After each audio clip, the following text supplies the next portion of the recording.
কি হবে ভবিষ্যতে। সরকার মহোদয় যখন যে কোনো পদক্ষেপ নেন অদূর ভবিষ্যৎ ভেবেই একটা দূরদর্শিতা পরিচয় দিয়েই একটা পরিকল্পনা হাতে নেন, কিন্তু আমরা পাবলিক সে বিষয়টাকে তুচ্ছ করে ভাবি।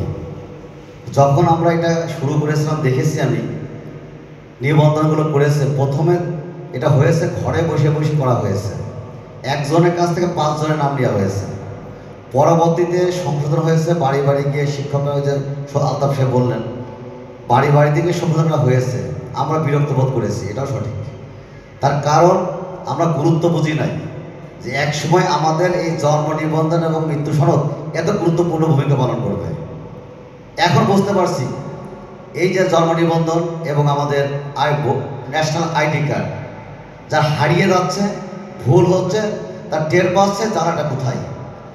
যেখানে যে কাজে যাবেন না কেন, যার ন্যাশনাল আইডি কার্ড নাই জন্ম নিবন্ধন নাই আইডি কার্ড, স্কুলে ভর্তি করবেন যে কোনো কাজে এর গুরুত্ব অপরিসীম। এটা আসলে আমরা প্রথম যখন এই কাজগুলো শুরু করেছিলাম ভুলিয়ে বলা জন্ম নিবন্ধন এবং মৃত্যু সনদ ছিল।